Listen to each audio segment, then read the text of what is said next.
If you're into collecting or fixing vintage lanterns or stoves, eventually there'll come a day you'll encounter a check valve that's messed up or stuck so bad, they're gonna have to resort to some drastic methods.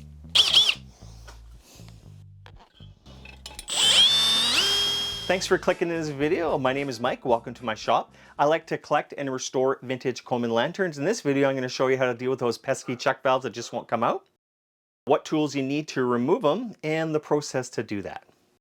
So when it comes to Coleman check valves, there's three basic ones that they use over the years. This is a newer one. The rod is smaller, so this is an 8x32 thread pitch.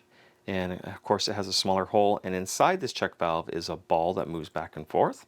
And this is more of a traditional one that they've used for forever almost, and it's a little bit bigger. So this is a 1/4x32, and it's the same principle. There's a check valve or a ball in there that stops the air from coming out of the tank. And for an older style, like in a 242, a 242A, or a 243, they have this thing called the NRV.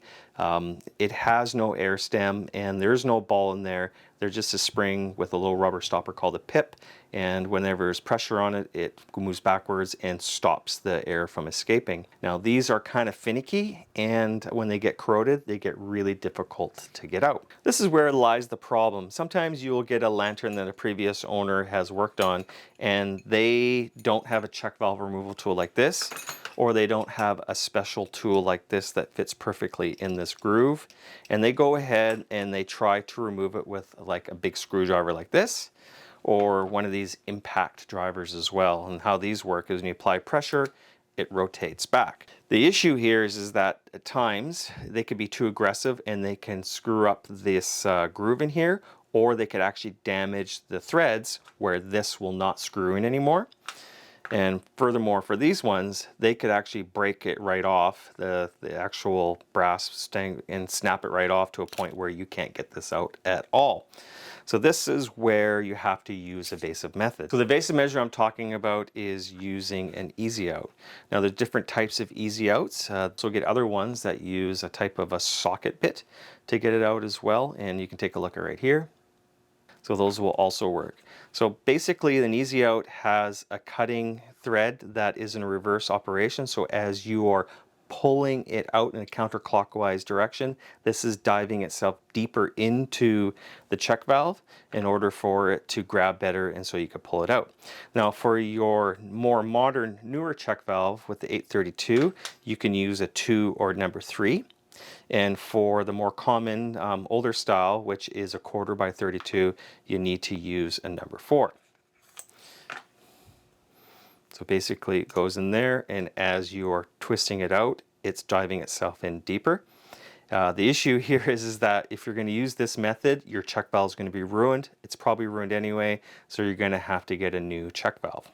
The check valve sits in the socket way down in the tube here, and the removal tool is only so long, and you need to figure out a way to attach it. So what you can do is get just a tap handle and use that, and you want to make sure that you get the right size tap handle that will fit into that, and then you can reach it down in there as well.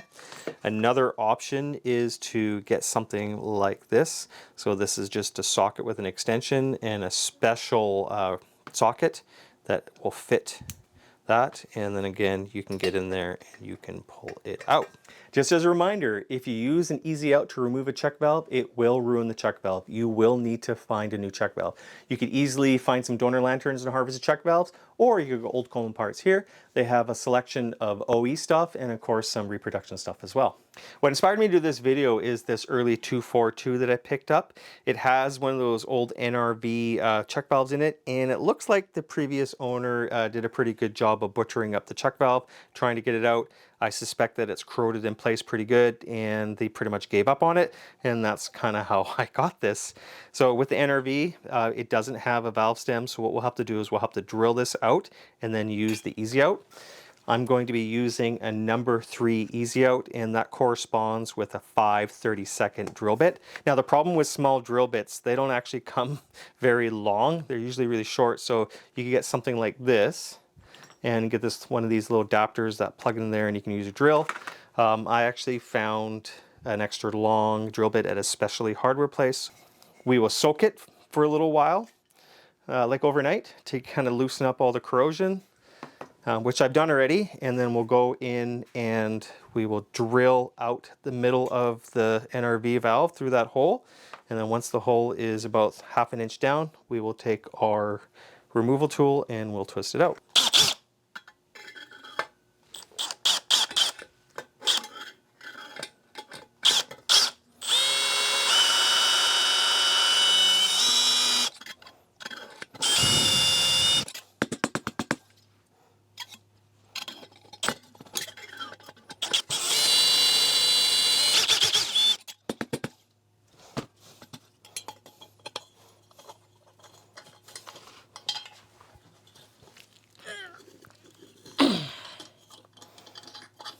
I think I got it.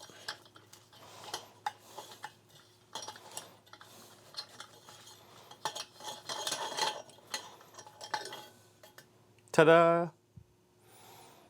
Like a charm. So now I need to clean out all the burrs and brass that's in there, and I'll reinstall this reproduction one that I got from old Coleman parts, and we'll fire this back up again. So let's do a quick recap of the tools I use. Ultimately, you want to use a dedicated check valve removal tool, or this custom tool that I made for an NRV valve, and that perfectly fits like that. And that tool I machined out of one of these bit adapters. It's hardened steel. I use a grinding wheel to get that perfectly fit. And for the easy outs, it does have a graph in here for the type of drill bit you need to fit the easy outs. If you're using just the newer style of check valves, you don't need to drill anything out, so you don't need a drill.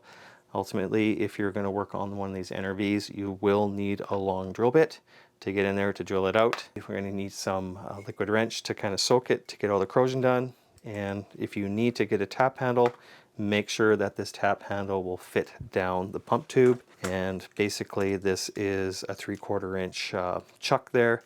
You don't want to go higher than 3/4 inches or else you won't get it in. So if you don't want to get a dedicated tap wrench for your square shank easy outs, what you could do is get one of these universal socket sets.